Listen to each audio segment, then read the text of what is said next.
The fact that the 10th strongest student accepted a challenge from an unknown student was big enough news to reach the ears of the other 9. Most of them already knew that the 10th had somewhat of a temper, but even he wouldn't risk his position for no small matter. The 8th and 9th strongest were intrigued enough to come see the debacle. They made their way to the upper levels of the arena so they could avoid being seen by the masses.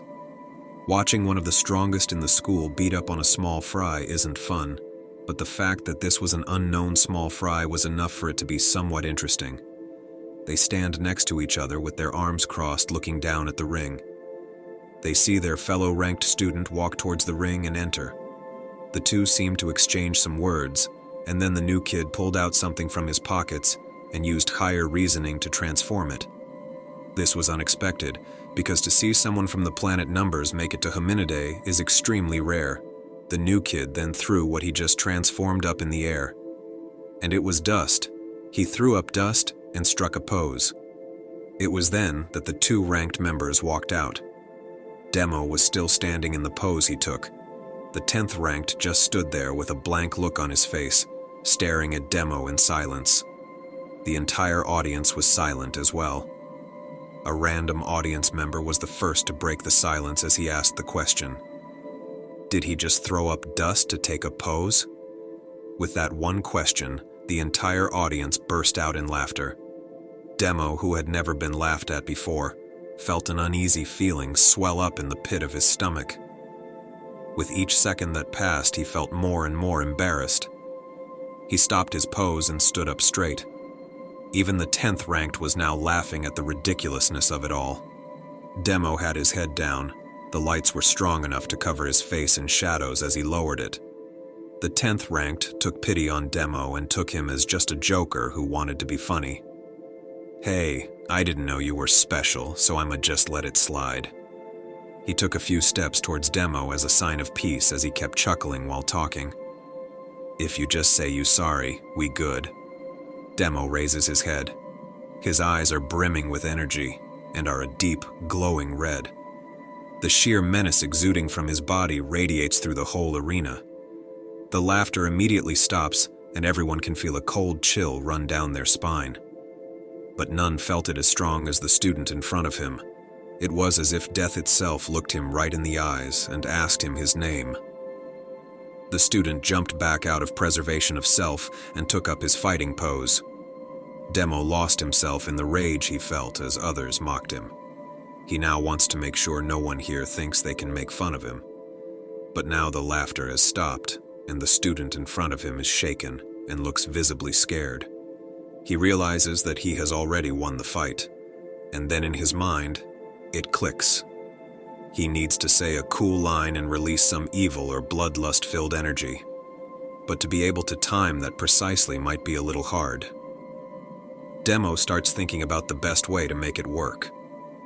The student and everyone in the audience are left waiting in silence as Demo thinks things through. As Demo thinks, he looks up to better use his imagination. The fact that Demo took his eyes off the student was enough to make the student see it as a chance to attack.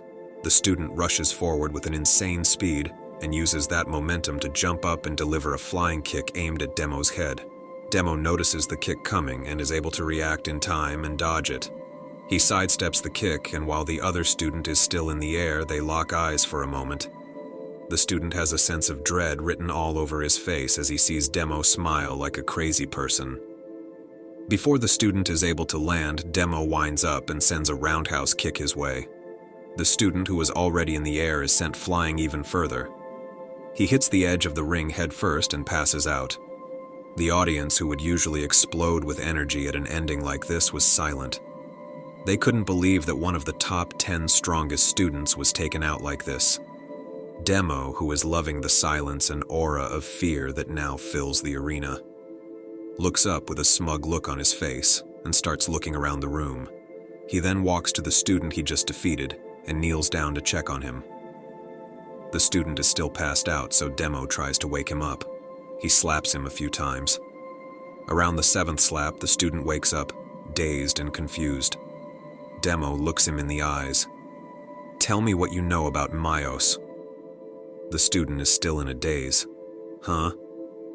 Demo looks at him emotionless while thinking to himself that the student must still be a little lightheaded, so he slaps him again to help him wake up a bit more. Ugly Face is in the audience and his jaw almost hits the ground in amazement. He knew Demo was strong, but not to this degree. He didn't really get the dust throw, but everything else was out of this world. While Demo is interrogating his fallen foe, a servant makes his way to Billicus, who is still at the party.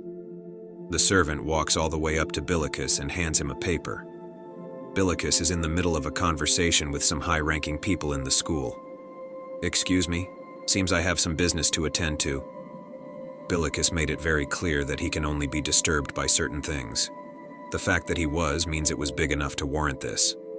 As he reads the news that Demo beat the 10th strongest, his eyes open in shock. He whispers to himself, "Impossible." He feels the rage boil in his body, but quickly reminds himself where he is and puts a smile back on his face. "I have to apologize, gentlemen. Something has just come up that requires my attention. If you will forgive me." He starts walking away, and when he reaches the door, Strills is there waiting for him. Strills has a concerned look on his face. He has read the same news as Billicus. When they leave the party and are a few steps from the crowd, they start talking. "You think he sent Demo to get a position of influence as the 10th? Braverte probably blackmailed the 10th to fight Demo and then drugged him to make sure. It seems he is finally making his move. Let that desperate fool do his best. We'll be ready. What if they blackmail and drug the 9th as well? We are going to make sure that doesn't happen." The two walk back to their office while planning and scheming on how to stop Demo and Braverte. Demo, on the other hand, was able to learn that the 9th was a supplier of Mayos, and that he hated pineapple pizza. Demo wasn't sure yet how he could use that last bit of information, but knew it was something he could exploit. The other students who used to follow the previous 10th were now clinging to Demo, but Demo didn't like the attention. He figured it was a good chance to try out his new theory of intimidation.